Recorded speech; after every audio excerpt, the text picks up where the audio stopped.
BJP వాళ్ళు assembly ఎలక్షన్ల ముందు ఇదే తప్పిదం చేశారు. సో ఈసారి కల్వకుంట్ల కవితను వదిలిపెడితే రాబోయే ఎంపీ ఎలక్షన్లో మాకు ఇబ్బంది అయ్యే అవకాశం ఉంటుందన్న ఆలోచనలో బీజేపీ వాళ్ళు ఉన్నారు. ఒకవేళ కవిత అరెస్ట్ అయితే బీజేపీకి కలిసి వచ్చే అవకాశం ఉంటుందా? మీ పార్టీకి ఏమైనా ఇబ్బంది అవుతుందా? ఎవరికి ఏమి ఇబ్బంది కాదు. దానిలో ఏముంది, ఆమె తప్పు చేసింది, ఆమెను అరెస్ట్ చేస్తారు. దాని మాత్రాన బీజేపీ కలిసి వచ్చి కాంగ్రెస్కి ఏదో నష్టం జరుగుతుంది అంటే నేను ఒప్పుకోను. తెలంగాణలో ఇక్కడ మన ప్రాంత ప్రకారం చూస్తే బీజేపీకి ఇక్కడ ఏం లేదు స్కోపు. సరిగ్గా అప్పుడు అదే చేస్తే అప్పుడు కట్టిన పాపం వాళ్ళకి డబుల్ డిజిట్ అన్న వచ్చేది, కనీసం అప్పుడు అరెస్ట్ చేసి ఉంటే. ఇప్పుడు కదే, ఇప్పుడు అరెస్ట్ చేస్తామంటారు, చేసినా చేయకపోయినా పెద్ద థింగ్ ఏం ఉండదు. మేము అనేది ఏంటంటే దానివల్ల మాకు కాంగ్రెస్ పార్టీయే. సో మాకు వచ్చేది ఇది, దానివల్ల ఏమి ఉండదు. కానీ ఎవరైనా సరే తప్పు చేసిన వాళ్ళని ఎవరిని కూడా ఉపేక్షించొద్దు అనే చెప్తా ఉన్నాం.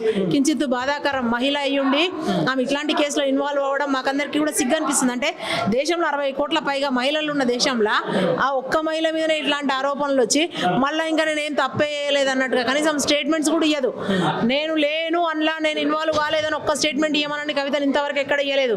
ఎంతసేపు నేను రాలేను విచారణకు అని చెప్తుంది తప్ప నేను తప్పు చేయలేదని చెప్తలేదు. అంటే ఇట్ మీన్స్ ఆమె ఉంది ఇన్వాల్వ్ అయ్యి, అదొక 100 కోట్లదో 200 కోట్లదో కాదు, 20,000 కోట్ల కుంభకోణం అది. సో అట్టిగానే విలువరు సిబిఐ వాళ్ళు.